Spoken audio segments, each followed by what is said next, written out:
Di era yang serba digital ini semua bisa dikendalikan menggunakan teknologi. Internet of Things ini sudah menjadi bagian dari kehidupan kita sehari-hari. Tidak hanya berpengaruh pada benda fisik seperti misalnya TV dan bahkan mobil menggunakan internet protokol, masyarakat kini juga mulai heboh dengan kehadiran NFT atau non-fungible token. Apa sebenarnya NFT itu? Apa kaitannya dengan kripto yang sudah lebih dulu dikenal? Lalu benarkah NFT ini bisa menjadi bentuk investasi masa depan yang dijamin lebih aman dan tentu saja lebih menguntungkan? Insight akan membahasnya bersama saya, Desi Anwar.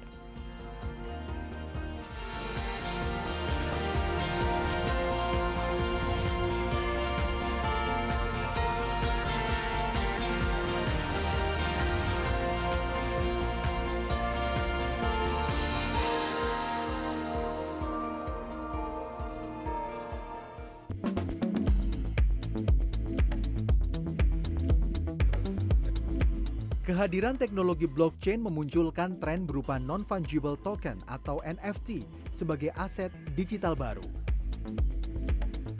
Dengan NFT, karya seni atau barang unik lainnya bisa diperjualbelikan dengan harga yang fantastis. Publik tentu masih ingat dengan fenomena Ghazali Everyday, seorang mahasiswa yang mendadak kaya karena sukses menjual foto selfie dirinya menjadi NFT.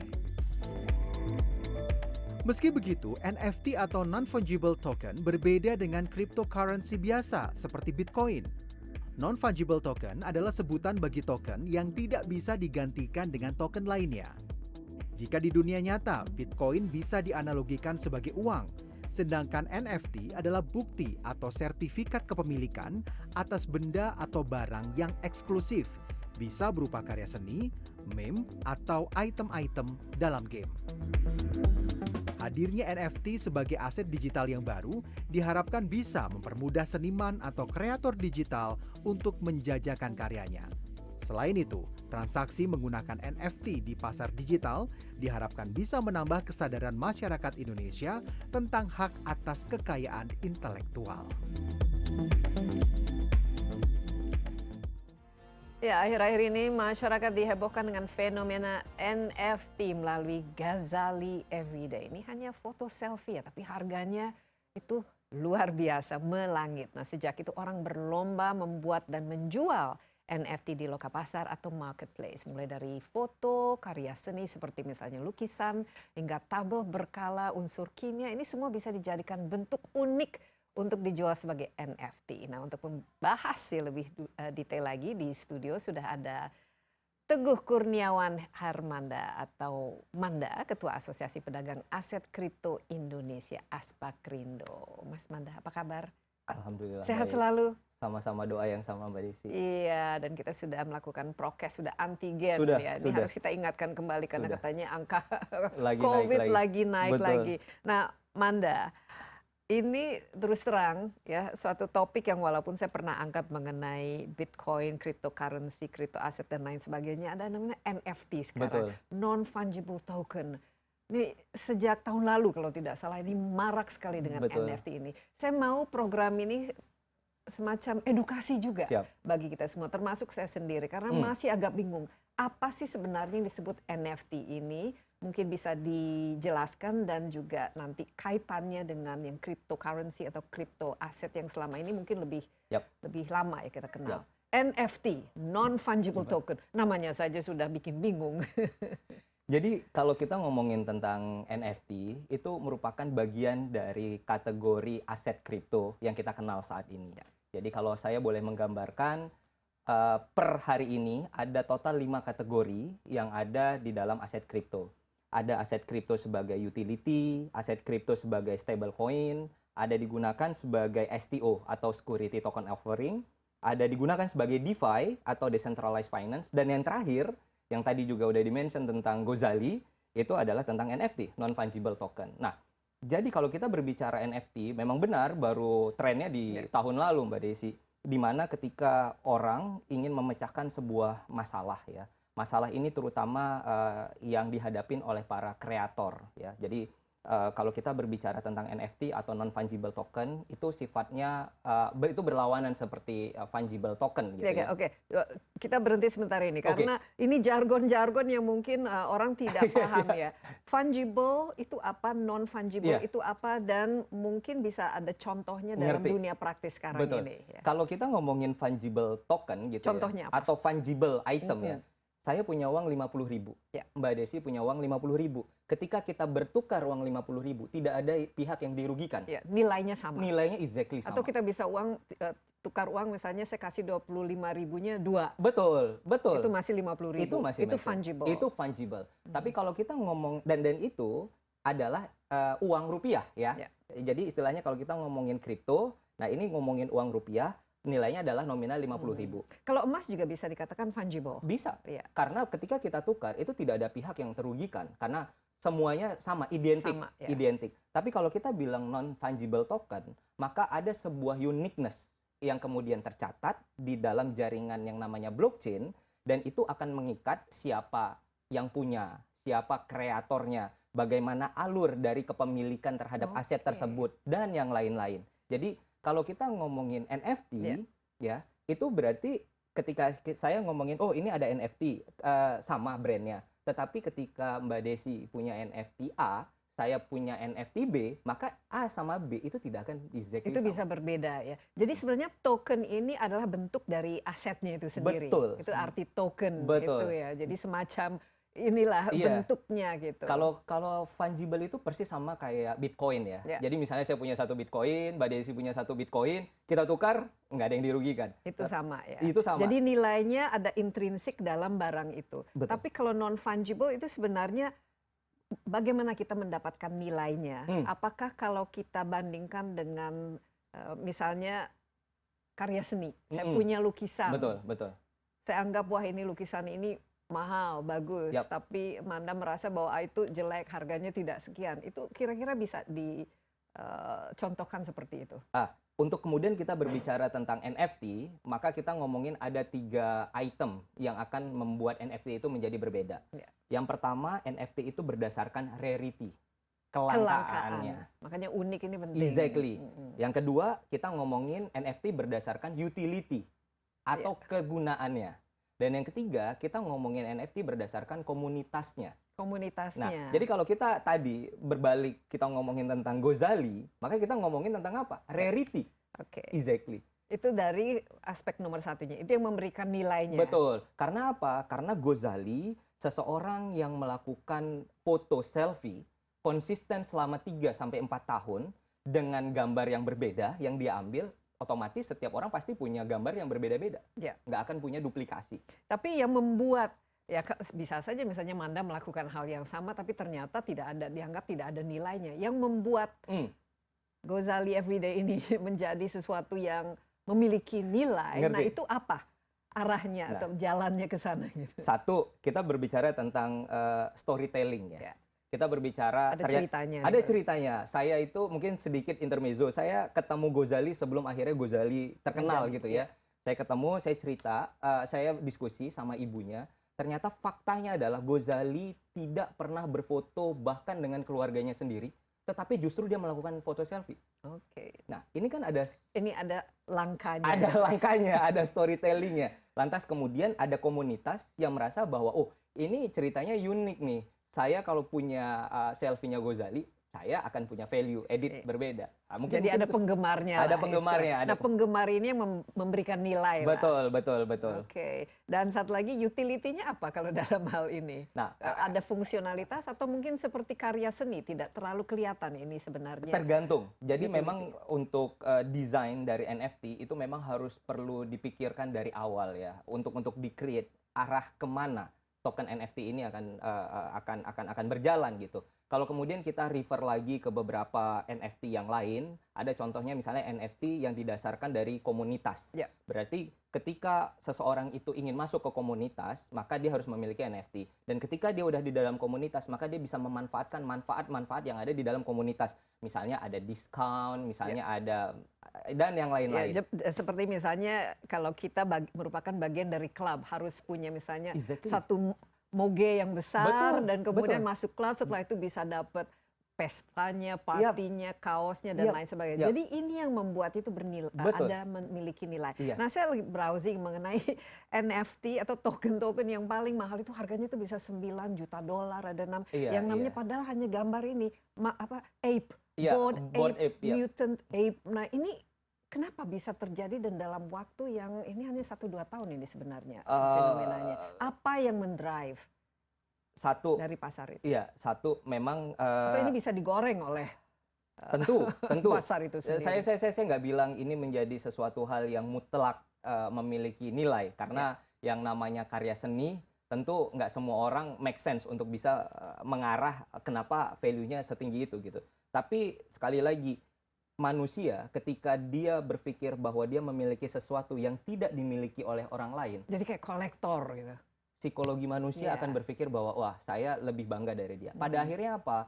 NFT tertentu, apalagi yang memiliki value yang besar, ini menjadi sebuah pride buat dia untuk kemudian dia bisa Jadi ini lebih ke memilikinya. persepsi terhadap nilai. Misalnya kalau waktu kita dulu kan punya koleksi kartu apa Kartu yang basket, unik, ya kartu kartu basket. basket. 2000-an itu ada Iya. kartu basket gitu. Atau komik edisi pertama dan belum pernah dibuka. Exactly. Nah, ternyata harganya ini jadi mirip-mirip seperti Betul, itu. betul, Lebih ke dalam persepsi. betul, Jadi betul. NFT ini bisa digunakan sebagai instrumen investasi sebenarnya. Betul. Jadi kalau kemudian sekarang dianggap bahwa NFT itu masuk ke dalam kategori tadi yang saya sampaikan, tetapi spesifiknya NFT digunakan sebagai collecting item. Collecting item. Nah, ini yang harus kita ini pelajari juga Siap. karena di situ setiap investasi kan harus ada tujuannya Betul, apa. betul. Di situ juga ada resikonya Betul. dan apakah ini bisa menjadi satu instrumen yang memang menguntungkan ya kalau kita miliki.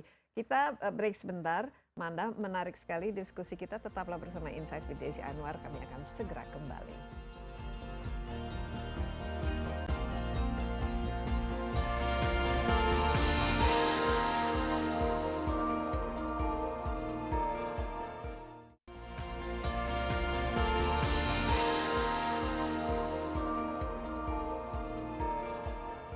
Masih bersama Insight with Desi Anwar, kita ditemani oleh Teguh Kurniawan Harmanda atau Manda, Ketua Asosiasi Pedagang Aset Kripto Indonesia Aspakrindo. Kita berbicara mengenai heboh mengenai NFT ini yang kalau kita lihat ya sebenarnya Manda tidak ada tidak jauh beda dari istilah kolektor ya. Betul. Jadi ada hobi, ada orang yang suka koleksi mungkin apa patung-patung atau ya tadi kartu basket atau komik edisi pertama yang diharapkan nanti harganya semakin lama semakin mahal dengan rentang waktu karena semakin langka.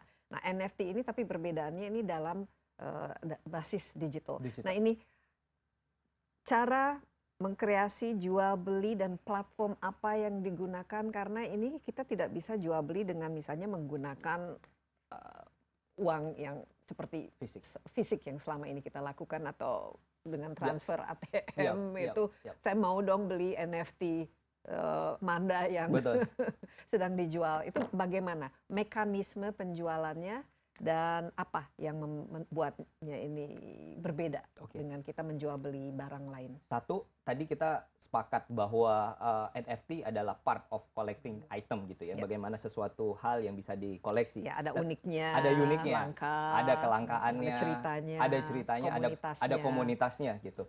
Tetapi yang harus kita ingat juga tadi bahwa NFT ini bentuknya digital. Dan kalau kemudian kita berbicara sebuah komoditas atau barang digital, otomatis perdagangannya pun harus dilakukan secara digital. Ada platform-platform yang kemudian itu bisa digunakan. Di Indonesia setidaknya. Jadi currency-nya juga harus menggunakan kripto. Iya. Tidak bisa kita menggunakan yang lain. Tidak bisa. Jadi istilahnya kalau kita mau masuk ke dunia NFT ya berarti kita harus masuk ke gateway-nya kripto dulu nih. Jadi harus punya account kripto dulu dong. Betul, gitu. Betul. Harus punya account kripto, kita harus punya kripto yang kemudian bisa digunakan sebagai redemption. Sekarang contohnya apa? Yang paling marak, paling sering dilakukan dan dianggap inilah kalau kita di dunia internasional kan currency yang paling oke dolar misalnya. Nah, ini apa sekarang? Kalau sekarang di tempat kami, kebetulan saya juga di salah satu platform gitu ya. Kita punya yang namanya Tokomall. Itu adalah salah satu NFT marketplace di Indonesia dan saya mungkin bisa bilang yang paling besar. Salah satu merchant kita itu adalah Juki. Juki itu yang kartun ya, Iya, kartun yang karya komik itu Indonesia, ya. komik, Iya, komik, komik, komik. komik dari Indonesia. Iya. Nah, kebetulan dia Itu juga merchant NFT-nya, kita. itu tokennya. Itu NFT-nya. Iya. Nah, untuk kemudian orang bisa mendapatkan karya NFT tersebut, maka dia perlu untuk bisa melakukan redemption, untuk dia memiliki. Nah, untuk melakukan itu kita menggunakan ada satu satuan kripto, namanya itu TKO. Nah, jadi dari TKO itu baru kemudian bisa digunakan untuk meredemption dari karya Juki tersebut. Oke. Nah, TKO ini dibuat oleh teman-teman. Iya, betul. Itu adalah salah satu token ya, secara global udah diterima gitu, dan itu kita gunakan sebagai utility kita untuk membangun komunitas. Pada dasarnya seperti Ya, jadi ada currency-nya sendiri, Betul. ini di platformnya sendiri, dan ketika kita memilikinya, bagaimana cara memilikinya? Ya. Itu kan kalau biasanya kalau beli ada lukisan kita taruh di Iya, dinding, iya. atau kita Iya, taruh iya. di inilah di tempat yang aman atau ingin kita pamerkan. Nah, Sebenarnya ini nggak bagaimana? jauh berbeda ya. Kalau mungkin saya menggambarkan dengan kita membeli voucher. Jadi ketika kita membeli voucher, account saya, ketika saya membeli voucher tersebut, maka voucher tersebut akan mengikat pada account yang ada di dalam platform tersebut. Yang berbeda NFT itu pengikatan terhadap kepemilikan itu dilakukan secara blockchain, Nah, secara blockchain decentralized. ini mungkin kita perlu jelaskan kembali. Oke. Blockchain ini itu persisnya itu apa dan di mana kita mengetahui bahwa ini aman dan tidak bisa dihack karena yang namanya Ya. dan itu disimpan di mana persisnya Betul. dan bagaimana kita bisa mengaksesnya, apakah harus ada password dan lain sebagainya. Betul. Jadi kalau kita berbicara tentang masuk ke dunia full blockchain gitu ya, maka kita harus melihat ini menjadi sebuah sistem yang sifatnya decentralized. Decentralized di sini artinya tidak ada pihak tengah, tidak ada pihak yang sebagai intermediary partinya. Jadi ketika Langsung iya, jual. ketika misalnya saya ingin meredemption dari NFT Juki tadi, maka saya terus terang membeli langsung dari kreatornya. Jadi nggak ada lagi yang namanya platform e-commerce-nya sebagai pihak tengah yang akan mengambil keuntungan dan yang lain-lain. Mungkin itu adalah part yang sangat kecil. Tetapi esensinya adalah kalau kita berbicara blockchain, ini directly peer to peer antara buyer sama si owner. Tapi bentuk fisiknya itu sendiri apa Nah. sebenarnya? Semacam PDF kah? No. Atau JPEG atau Iya. apa? Karena ini kan basisnya digital. Betul. Jadi kalau kita ngomongin tentang perpindahan kepemilikan, maka perpindahan itu terjadi pada record di blockchain-nya.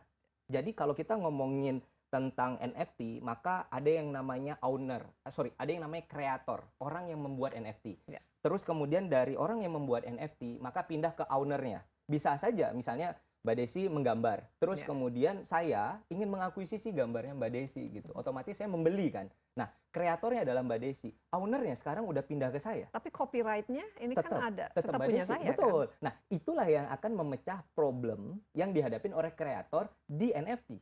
Tapi kalau saya sudah jual misalnya ke Manda satu itu, terus saya bisa bikin kopi lagi untuk dijual ke orang lain, itu Tidak apakah bisa. tidak bisa? Karena pencatatan terhadap NFT itu hanya bisa dilakukan Oke, satu jadi kali. inilah, jadi semacam Originalita- signature-nya, original. exactly. Jadi seperti kita beli lukisan Picasso lah, ini hanya satu-satunya dan pemiliknya, tapi hak ciptanya masih tetap Betul, ada. betul. Saya, tapi kalau dilihat dari transaksi ini, pertukarannya itu hanya lewat platform Betul, digital. digital itu, jadi kita harus menjadi anggota. Betul, betul. Iya. Bentuk fisiknya tetap digital juga kan? Bentuk fisiknya tetap digital. Bentuk fisiknya tetap digital, cuman signature-nya itu akan berpindah Iya. kepemilikan. Jadi saya bisa menikmatinya Betul. dengan Betul, hanya secara hanya digital secara- juga. Jadi seperti memiliki inilah gambar Gambar, digital saja. betul, Jadi betul, pada betul. Nah, ini kalau saya lihat secara keseluruhan ya, fenomena ini sebenarnya apa yang menarik? Itu semacam bubble Hmm. atau karena sekarang ya ada yang harganya $9 Hmm. juta untuk board apa Bored ape Ape, ya. tadi Yap. ya, dan mungkin yang Juki juga nanti kita akan ketemu dengan kreatornya Nice. sendiri. Itu kan ada elemen untuk harga ini akan meningkat. Kalau saya melihat ini menjadi sebuah jawaban terhadap inovasi teknologi, khususnya adalah ke kreator atau artis ya. Karena kalau kita berbicara per hari ini yang namanya kreator, tidak hanya di Indonesia, di global market sekalipun, yang namanya duplikasi, yang namanya plagiarism itu masih kerap terjadi. Terus kemudian kita berbicara tentang royalti juga, ya kan? Bagaimana kemudian saya bisa men-track nih karya saya yang sebelumnya dimiliki oleh orang A, ini berpindah ke orang B. Tetapi pada saat perpindahan, saya sebagai kreator, saya nggak mendapatkan apa-apa. Nah, itu yang kemudian di-solve masalahnya oleh NFT. Itu yang pertama. Yang kedua, kalau kita bicara per hari ini tentang yang namanya karya seni, maka ketika saya beli karya seni di Italia, maka saya harus mendatangkan karya seni tersebut, logistik masuk ke Indonesia gitu ya. Belum lagi transportnya, segala macam, dan seterusnya. Tapi kalau saya dengan digital, maka saya itu pemilik atas aset digital tadi. Saya memang nggak peduli nih bahasanya, mau itu bentuknya fisik atau digital, tapi itu adalah kepemilikan saya. Lebih karena pride untuk memiliki. Ini Betul. sebenarnya kan tren kan? Betul. Berkaitan dengan Betul. tren ya. Kenapa orang membeli satu NFT sehingga akhirnya ya itu menciptakan supply dan demand, ini supply-nya langka, demand-nya tinggi sehingga harganya tinggi. Kita bisa membeli NFT yang di platform mana saja. Betul. Kita bisa beli di seluruh dunia. bisa. Exactly, di seluruh dunia. Jadi, nah, memastikan bahwa marketplace ini memang bonafit karena betul. yang namanya pemalsuan apalagi memastikan bahwa ini betul-betul karya yang unik dan ada harganya. Betul. Itu bagaimana? Kalau itu memang kita bisa cek secara terbuka gitu ya, bahwa ada platform-platform yang legit yang kemudian terdaftar di internet tentunya, yaitu tadi di Indonesia ada, di global market ada yang namanya OpenSea. Saya pikir semua orang juga di NFT atau di kripto itu udah tahu. Gitu. OpenSea itu paling salah satu yang terbesar. Paling besar itu Mbak Desi. Kalau di Indonesia Tokomall namanya. Tokomall Ya, itu. Kalau Tokomall sekarang berapa kira-kira kreator yang kita ada di sudah lebih dari ribuan ya. Oh, ribuan. Udah untuk karya NFT-nya aja udah lebih dari saya lupa angka pastinya, tapi udah puluhan ribu. Tapi keuntungan platformnya itu sendiri dia dapatkan dari mana? Nah, itu tadi saya bilang, memang akan ada charge fee-nya pada saat setiap kali si produknya itu terjual. Tetapi ini tidak serta-merta menghilangkan konseptual dari tadi, bahwa transaksi itu terjadi antara kreator langsung ke si owner yang baru gitu. Charge fee itu semacam komisi ya. Itu yang siapa yang Lah. membayarkan? Yang penjual atau pembeli atau dua-duanya? Itu pembeli yang selanjutnya, pembeli yang baru. Jadi kalau kita mengibaratkan nih ya Mbak Desi ya, misalnya Juki, terus kemudian dia menjual karyanya, otomatis kan berpindah tuh antara ownership-nya Juki ke ownership yang baru. Dan perpindahan transaksi ini berlangsung di marketplace itu sendiri? Di marketplace hanya sebagai media, tetapi pencatatannya itu dilakukan langsung di blockchain protokolnya Mbak Desi. Jadi itu yang kemudian tidak bisa dipalsukan, tidak bisa manipulate gitu ya, dan semua orang bisa ngecek nih. Jadi misalnya setiap ada perpindahan lukisan atau perpindahan NFT, semua orang bisa lihat bahwa ini terjadi perpindahan. Dan dari segi keamanan, apakah yang namanya token ini nanti akan di cloud di internet atau nanti akan disimpan di hardware yang tidak bisa diakses oleh orang lain? Itu bagaimana? Karena ini kan kita tahu kan yang namanya internet. Atau mungkin kita istirahat sebentar. Boleh. Kita harus, ini penting dijawab karena ini bagian dari resiko ya. Kalau kita membeli NFT untuk investasi. Tetaplah bersama Insight with Desi Anwar, kami akan segera kembali.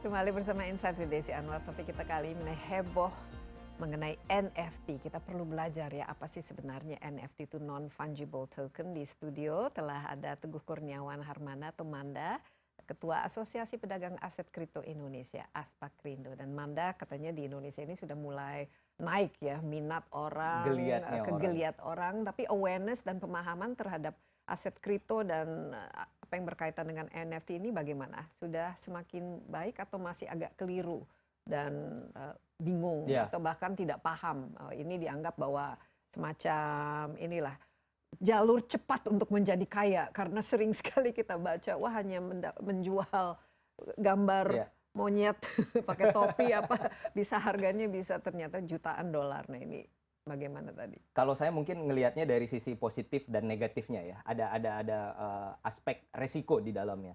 Kalau kita ngelihat dari positifnya, pertama bahwa ini menjadi media baru bagi kreator untuk kemudian dia bisa menjual hasil karyanya. Ya. Jadi kita nggak hanya memandang dari satu sudut pandang saja, Mbak Desi. Kita harus melihat dari sudut pandang kreator atau dari pekerja seni dan juga sebagai investor atau sebagai si kolektornya Ya. gitu ya. Kalau dari pekerja seni tadi saya bilang ini menjadi media baru untuk kemudian dia jualan secara global. Dan karya-karyanya kan bukan saja karya seni, tapi musik itu juga bisa kan. Betul. Video, pokoknya Betul. semua yang berbasis platform Yes. digital ya. Betul, betul, betul. Jadi kita sekarang masih terbatas konseptual berpikir NFT itu hanya gambar selfie atau gambar monyet yang Yang pakai wajahnya topi, ya. iya. Tetapi sebenarnya NFT itu bisa dikembangkan untuk banyak aspek. Contohnya apa-apa saja. Kalau misalnya kita seperti sertifikat gitu kan, orang kan misalnya punya sertifikat yang langka atau ini semua bisa di NFT-kan sebenarnya. Satu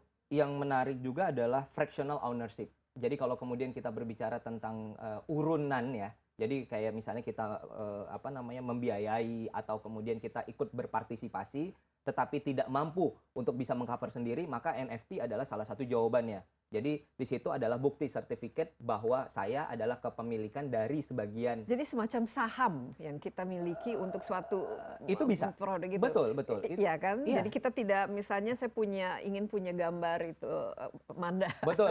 Ya. Tapi ternyata harganya Mahal tuh sekali ya. mahal. Saya Iya, boleh iya. beli hanya bagian kecil dari gambar. Boleh. Bagian telinganya saja Betul.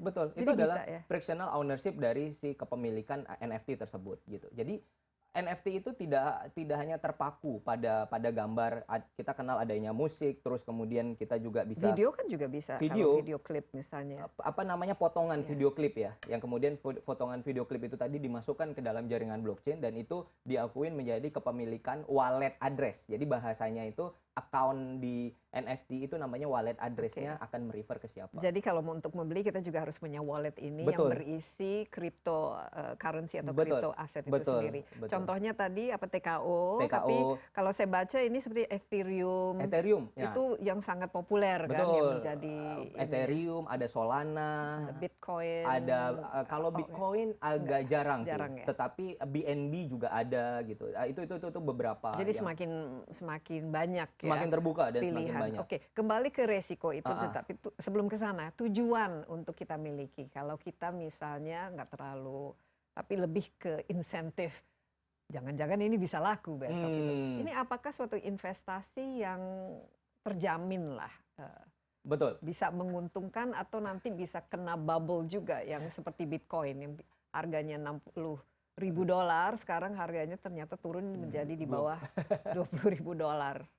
Ya, kalau sekali lagi kita akan melihat bahwa NFT ini arahnya kemana. Jadi kalau kita berbicara NFT sebagai rarity dan juga memiliki utility, tentu harganya akan lebih sustain. Apalagi didukung oleh komunitas yang kuat, ya kan. Jangan sampai kemudian komunitas itu yang main goreng-goreng sendiri, bahasanya kan gitu. Tapi itu kan sering terjadi. Betul. Apalagi saham betulan saja dilakukan itu apalagi dengan yang basis internet. Kan? Dan itu dia, saya tidak menapik hal itu gitu ya. Tetapi bagaimana kemudian pilihan orang untuk kemudian dia tahu terhadap konsekuensi dan resikonya. Ya. Tadi kalau kita berbicara sesuatu barang yang bisa dikoleksi, punya kegunaan gitu ya, komunitasnya kuat, tentu ini akan membuat harga menjadi lebih kuat lagi basisnya, kan gitu. Nah kalau versi bursa efeknya lah, kalau saham kan dijualkan di lantai bursa misalnya. Betul. Nah ini kan mengatur apakah nanti harganya tinggi atau rendah atau bahkan bisa digoreng atau bahkan jadi fluktuatif.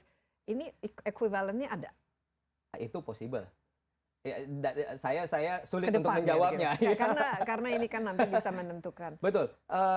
Sekali lagi bahwa penentuan dari harga, satuan harga, itulah yang saya mau bilang tadi, Mbak Desi, bahwa ini menjadi kelemahannya. Ini menjadi salah satu kelemahan yang ada di NFT, bahwa harga itu sifatnya adalah kesepakatan. Dan kemudian memastikan apakah harga itu menjadi tetap sustain, apa tidak, itu tergantung dari si holdernya. Ya, atau orang atau komunitas. Nah ini yang harus dipikirkan ketika kita membeli. Misalnya Manda menjual wajah Manda sebagai NFT. Betul. Ya, sekarang kan lagi populer. Everybody loves you. Tiba-tiba besok ada rumor apa, ternyata wah Manda langsung harganya turun, itu ada kan resikonya. Ada. Nah, jadi harus hati-hati. Tetapi memang di sisi yang lain terhadap resiko kita juga melihat bahwa NFT ini menjadi tadi ya clear lah. Ketika saya membeli suatu karya seni, saya nggak perlu khawatir bahwa ini imitasi. Ya, Saya nggak perlu yang paling khawatir tidak ini asli. ini asli. Ada cara. Keaslian itu kembali ke tadi Platform resiko platform dan juga penyimpanannya Betul. supaya bebas dari hacking atau Betul. pencurian, Betul. bajakan dan lain sebagainya. Bagaimana memproteksi otentisitas ini? Satu, literasi dan edukasi itu adalah backbone dari semuanya. Bagaimana mungkin ketika saya memberikan fund saya nggak tahu saya kelola di mana gitu ya. Yang kedua adalah manajemen risiko. Kalau kemudian memang dia memiliki aset yang sudah melewati batas tertentu, otomatis pengamanannya itu juga berbeda. Jadi kalau NFT kita berbicara per hari ini, maka itu adalah aset kripto yang kemudian itu juga bisa dipindahkan menjadi aset ke dalam cold storage. Jadi kalau kita berbicara internet, semuanya kan terkoneksi ya Mbak Desi. Iya. Nah, ini juga menjadi bahayanya Betul, kan. resiko internet yang terkoneksi itu menjadi bahayanya, ya kan? Tetapi ketika kita berbicara internet yang dia terkoneksi kemana-mana, kita bilangnya adalah hot wallet gitu ya, maka kita bisa pindahkan menjadi cold storage atau cold walletnya. Dalam arti kata bahwa dia tidak terkoneksi ke jaringan internet. Sehingga kalaupun ada pihak yang ingin mau mengambil, maka ini akan menjadi potensi yang sangat kecil gitu. Oke, jadi istilahnya kalau sekarang saya beli NFT Manda, harganya luar biasa tinggi, saya mau mengamankan, saya pindahkan ke cold storage. ke cold storage Yes. yang saya miliki Betul. secara Betul. individu. Jadi itu Betul. salah satu pengamanannya. Betul, betul. Ya. Oke. Sama di sisi yang lain, ya itu tadi ya tentang literasi dari si investor tersebut. Nah, untuk memastikan dia- bahwa marketplace ini kan tempat jual belinya kan itu juga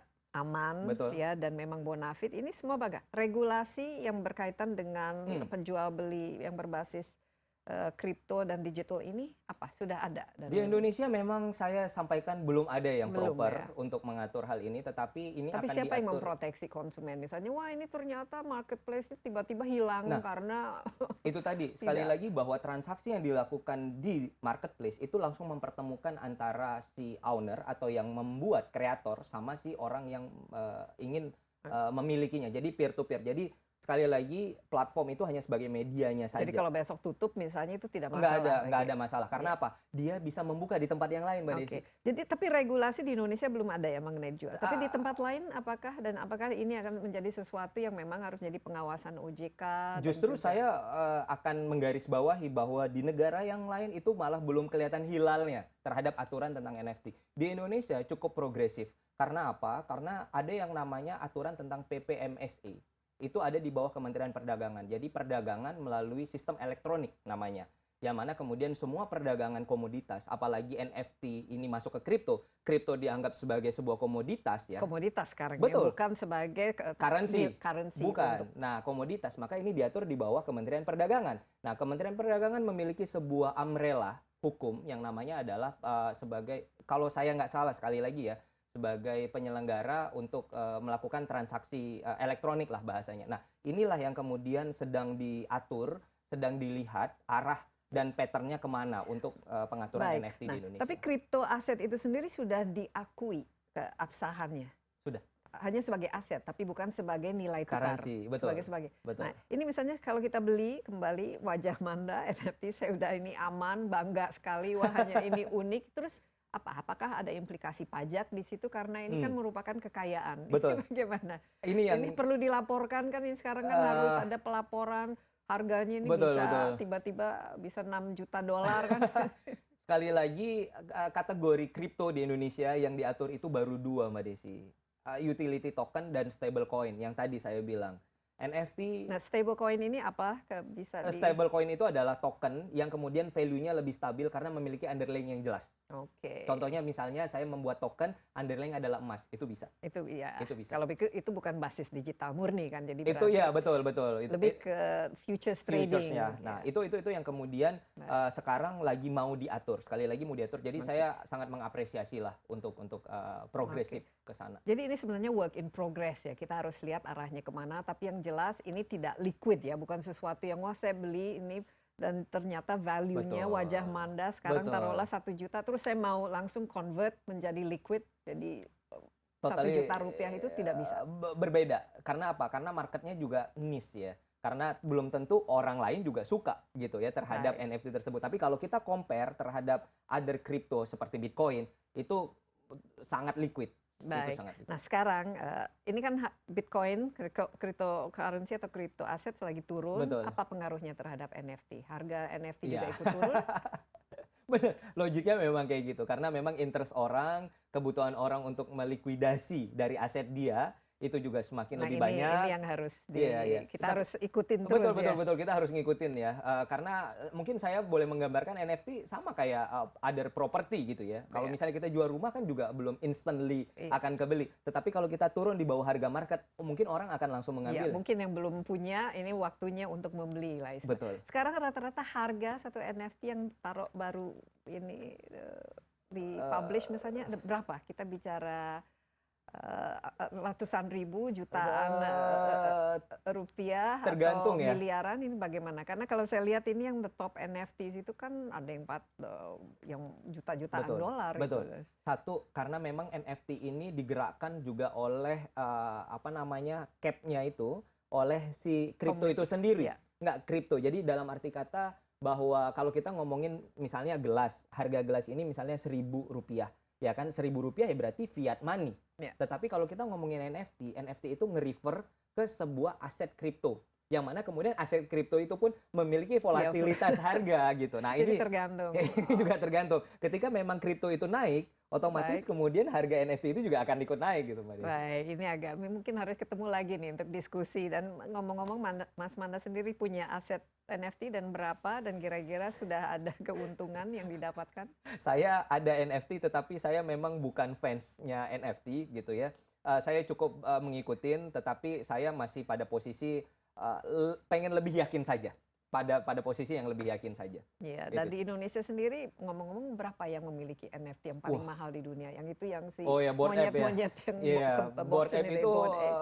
sepengetahuan saya dari komunitas itu ada sekitar 7 sampai 8 orang, 8 wallet yang memiliki aset Bored Ape yang kalau pada saat harga normal ya itu ada di 4 miliar rupiah lebih. Wow, luar Jadi, biasa. ya itu tadi saya sekali lagi masih belum masuk ke dalam pikiran saya kalau saya punya uang segitu mungkin saya beli rumah di di suatu tempat gitu. Baik, ya ini memang lebih ke persepsi ya, psikologis, tren, Betul. dan ya seberapa kita tertarik ya dalam hal-hal untuk memiliki sesuatu yang istilahnya menganggap, wah kita ini unik loh, saya hanya satu-satunya nih yang punya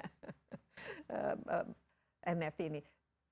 Manda, terima kasih banyak insight-nya dan juga edukasinya terhadap apa sih NFT itu sendiri. Dan kalau tadi kita sudah berbincang mengenai apa sih sebenarnya NFT, mungkin perlu akan kembali dengan sosok yang memang menggunakan aset digital NFT ini sebagai medium untuk memasarkan karyanya. Siapa dia? Jangan kemana-mana, tetaplah bersama Insight with Desi Anwar.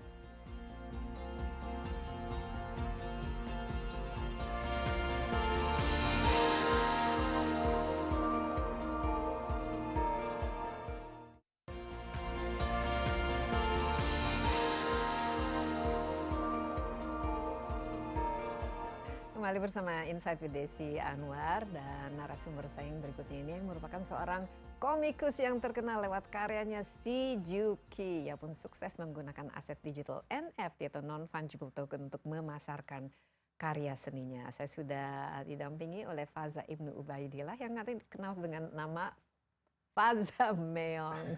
Faza, apa kabar? Baik, Mbak. Sehat selalu, Faza. Sehat, alhamdulillah. Sangat-sangat kreatif ya. Luar biasa. Ini saya sebagai salah satu penggemar dari karyanya ya, Juki. Oh, ya, Mbak. Ini terakhir ini ada pameran ya, sempat ya di Sarinah yang hybrid tapi juga ya, online dan offline. Ya, nah, tadi disebut ketika kita berbincang dengan Mas Manda ya mengenai NFT ini, katanya karya si Juki ini salah satu yang lagi naik daun di toko mall. Gitu, karya ya. NFT. Sudah berapa yang laku sampai? Ya, si Juki sendiri memang masuk ke platform NFT, ke beberapa platform NFT. Ada toko mall, ada juga di OpenSea gitu ya. OpenSea juga ini yang terbesar di internasional ya. Dan kita memang mengeluarkan koleksi yang hitungannya limited ya, terbatas. Kalau limited itu berapa? Seratusan atau ribuan atau? Kebanyakan project-project NFT yang kalau di OpenSea mereka biasa 5.000, 10.000 piece. kita ngeluarin cuma 3.456. 3.000 Itu itu termasuk yang di OpenSea. yang di OpenSea. Itu sudah laku berapa sekarang? Ya sudah sold out semua. Semua sold out. Sold out. Yang kalau di Indonesia? Yang di Indonesia Ada juga sudah sold out juga. Sudah itu di sold Tokomo. out. Tapi itu lebih sedikit lagi karena market Indonesia kan belum tidak sebesar market global gitu ya. Iya. Jadi kita memilih-milih, oh karena market Indonesia ini lebih sedikit, karena market global kita bisa main sampai 3.000-an. Gitu. Jadi kalau di total sampai sekarang sudah berapa jumlah NFT yang dijual? Mungkin sekitar 3.600. 3.600 dan harga ini ada harga perdananya kan? Iya betul, ada harga perdananya. Berapa waktu itu harga? Saat itu waktu launching? waktu launching kita jual dengan harga 0,12 0,1 sorry Ethereum. ini Iya. Ethereum. Ini beda loh. betul. 0,12 Ethereum itu ekuivalen berapa? Sekitar mungkin saat itu ya sekitar 3 juta. 3 juta kalau dirupiahkan. Kalau dirupiahkan, tapi kan Iya. sekarang Ethereum lagi turun ya.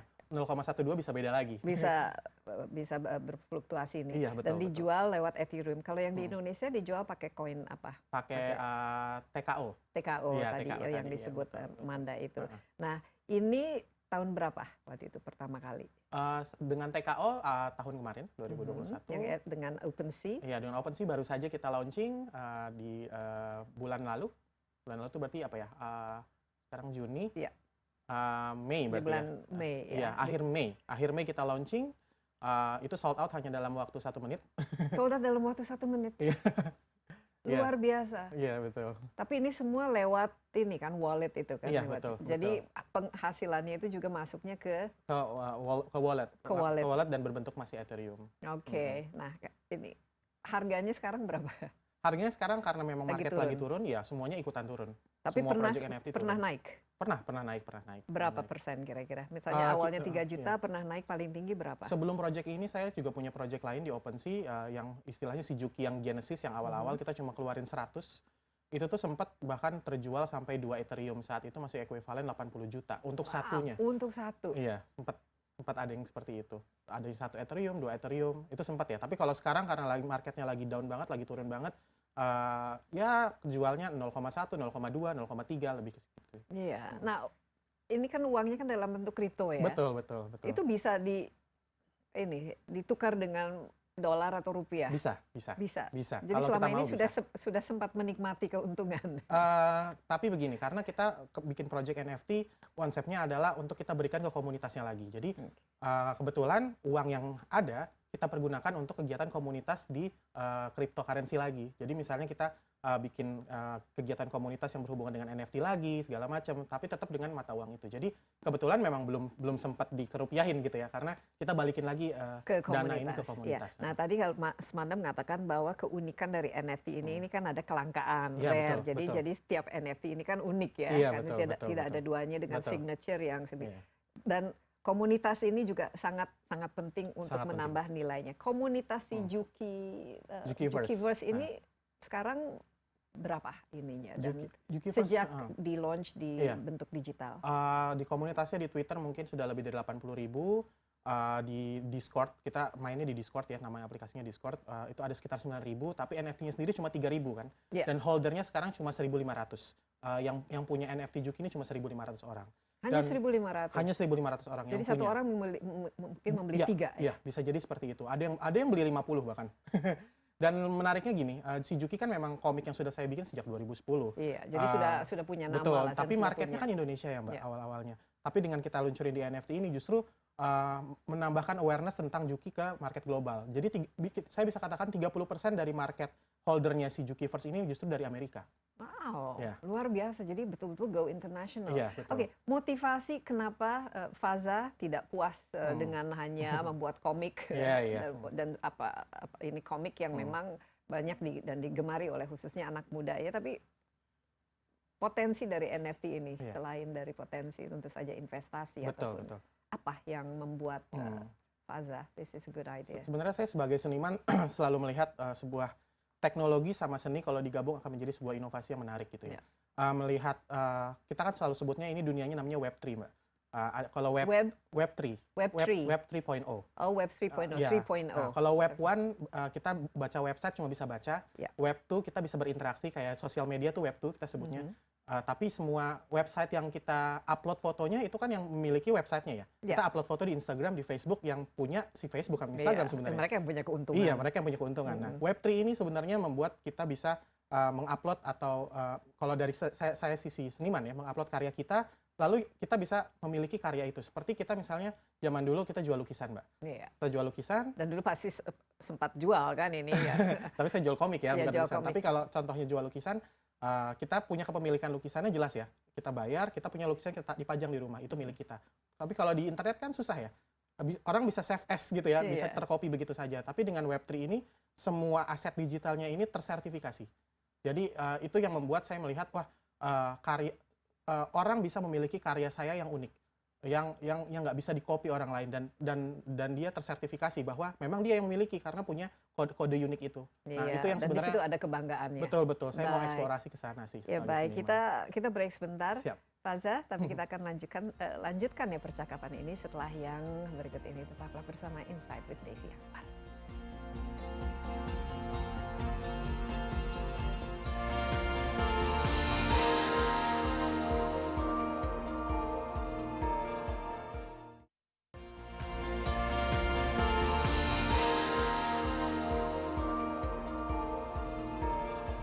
Kembali bersama Insight with Desi Anwar, ada Faza Meong, kreator dari karakter komik si Juki yang ternyata sekarang sudah go international dalam bentuk NFT ya. Sudah ada 3.600 NFT yang dimiliki oleh nggak tahu siapa. Ada Faza sendiri tahu siapa pembelinya atau? Beberapa pasti tahu karena kan komunitas ya. Komunitas, mereka berinteraksi sama kami gitu ya. ya. Dan ini kan pasti beda lah rasanya membuat komik berbasis digital dengan selama ini kalau membuat si Juki kan pakai tangan atau pakai komputer? Pakai komputer tapi pakai tangan. Gimana ya?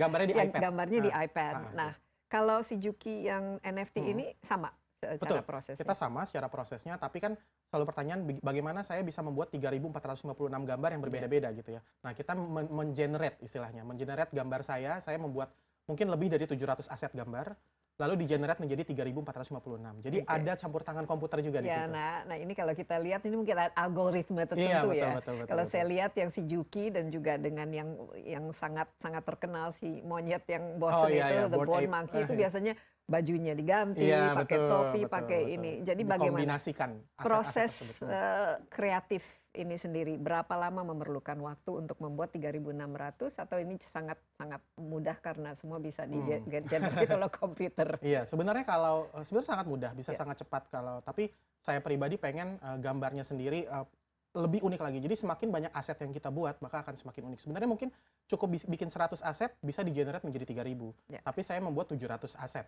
untuk di-generate jadi 3.000. Sehingga apa? Sehingga hasil yang dihasilkan tuh sangat unik gitu. Iya, ada kelangkaannya di sini. Betul. Nah, kira-kira apa yang membuat si Juki ini appeal to atau membuat orang di Amerika yang itu tertarik? Itu ceritanya tuh apa di balik itu? Karena kan semua ini kan yang membuat kelangkaannya tuh wah ada keunikannya, bukan karena wah ini gambarnya luar biasa dari segi artistik ininya. Apa kira-kira yang ditawarkan? Ya, jadi memang project NFT di luar sana banyak sekali, nggak cuma si Juki, banyak sekali.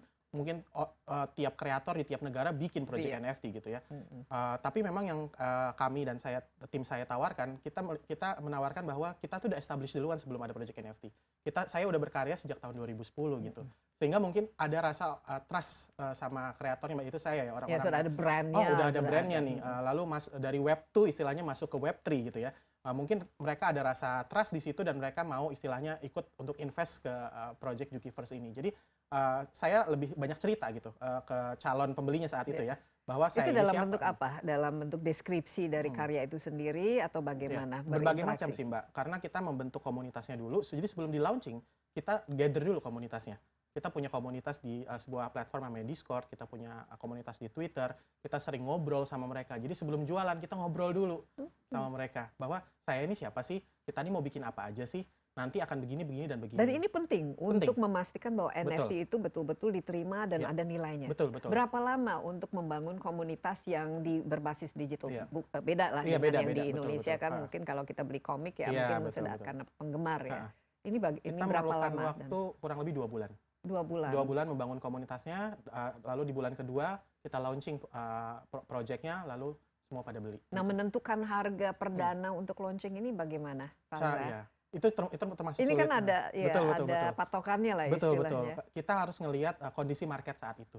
Saat saya launching, kondisi marketnya sedang istilahnya bearish ya, lagi turun banget. Iya lagi. Sekarang Jadi, sampai sekarang. Betul, sampai sekarang makin turun gitu ya. Jadi kita benar-benar harus bijaksana dalam menentukan harga, bijaksana dalam menentukan supply. Supply itu tadi 3.000, 5.000, Iya. apakah 10.000. Jangan gitu kan. bikin 100.000 Iya, karena nanti jangan terlalu banyak iya. gitu ya. Kita juga jangan sampai dilihat semacam greedy gitu ya di depan komunitas. Jadi waktu itu kita menentukan harganya yang cukup masuk akal bagi komunitas, tapi kita punya value lebih gitu. Jadi begitu sih cara Iya. kira-kira Nah, ini. komunitas sendiri ini kan yang membuat value. Tadi Betul. ada anggota komunitasnya tadi Betul. sebut sekitar 1.500. 1.500. Bagaimana rencana untuk mengembangkan komunitas itu sendiri? Dan kalau misalnya kalau kita menjadi member dari taruhlah komunitas sepeda itu kan pasti Iya, ada betul. Benefit-benefit. benefitnya, Iya. misalnya dapat diskon Iya, kalau betul, betul. dan juga mungkin ada partinya Iya, iya, atau betul. gatheringnya Betul, betul. atau jalan bareng-barengnya. Seperti apa komunitas NFT ini Ya, bentuknya? salah satunya kemarin setelah kita launch project kita langsung buat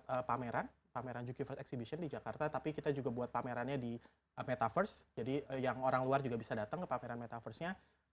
Yang untuk datang ke Jakartanya mereka bisa redeem merchandise secara gratis. Jadi ada benefit-benefit seperti itu. Oke. Nanti kita juga bikin di New York. Ada holders meet up gitu ya di New York. Oh, ini kapan di New York? Di New York segera besok kayaknya. Oke, Besok wow, kita luar kita biasa. kerjasama dengan Warkop NYC karena Juki kan anak Warkop banget. Iya. Nah kebetulan di NYC ada Warkop ya, kita kerjasama dan holder bisa makan gratis di situ, bisa claim merchandise gratis di situ. Dan Luar biasa. Jadi sebenarnya ya seniman Indonesia ini kalau tidak ada NFT ini kan peluang untuk go internationalnya ini jauh lebih tinggi ya. jauh lebih tinggi, betul. Saya merasa seperti itu. Dengan sih. biaya yang tidak terlalu tinggi. Iya, betul. dengan biaya tidak terlalu tinggi. Betul. Nah ini sekarang kan kalau di digital itu kan kita bisa istilahnya main game, Iya, kita betul. punya avatar. Betul, Nah betul. ini bagaimana mengembangkan komunitas ini supaya juga lebih banyak interaktivitas dan Iya. karakter si Juki ini memang jadi istilahnya sesuatu yang bisa digunakan Iya, lah oleh betul, para betul. pemiliknya. Ini mau saya apain ini sih? Iya, betul. Nanti kita akan mengembangkan sebuah Jukiverse-nya- game Jukiverse-nya. Jadi nanti para holder NFT-nya bisa menggunakan NFT mereka di game si Jukiverse ini. Jadi kita lagi dalam tahap pengembangan, development. Semoga nanti kita bisa segera rilis gamenya. Nah, Gitu. Faza, ke depan ini memang sekarang lagi beres, Iya. tapi mungkin juga kesempatan bagi yang ingin memiliki NFT ini Iya. harganya lagi bagus ya. Lagi Untuk- bagus, lagi diskon istilahnya. lagi diskon, tapi masih dijual. Masih dijual. Ada di secondary market. Oh, secondary, sekarang Iya, secondary. Tapi secondary market. kalau beli langsung dari Udah Faza, habis, sold out. sold out Tapi ya. sekarang justru harganya di bawah harga beli Iya. langsung. Jadi lebih Jadi saatnya beli sekarang. saatnya beli sekarang dan Betul. ini bisa didapatkan di OpenSea Ya. ataupun di toko mall dan juga di Ya. tempat-tempat yang lain. Ke depan kira-kira akan bagaimana mengembangkan si Juki lagi dalam bentuk-bentuk apa atau ada karakter-karakter lagi yang akan Iya, lahir betul. menjadi Kebe- tokoh NFT. Kebetulan aku punya perusahaan yang memang kita mengembangkan karakter-karakter Indonesia gitu, nggak cuma si Juki. Jadi sebenarnya si Juki ini adalah pembuka untuk project-project NFT karakter Indonesia lainnya gitu. Jadi harapannya ketika nanti Ya. market sudah lebih sehat gitu ya, kita bisa launch project-project karakter Indonesia lainnya untuk masuk ke market Ya. global begitu. Iya. Nah, kalau awareness masyarakat Indonesia sendiri terhadap NFT menurut Faza bagaimana?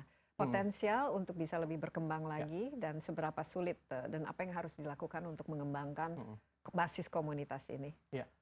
Market NFT di Indonesia sebenarnya lumayan cukup meningkat ya sejak 2022 awal gitu ya. Ya. Karena mungkin sempat ada tren Gozali Iya. NFT ya gitu ya.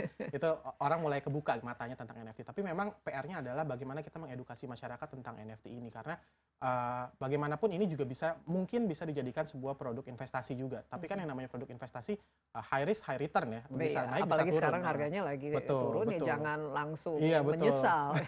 Jadi bagi saya sih kita semua pelaku NFT, pelaku Web3 pengen banget masyarakat untuk masuk tapi tolong dengan research yang dalam gitu ya. Ya, dan jangan marah-marah nanti kalau Betul. harganya. Betul. Makanya harus research dulu gitu ya.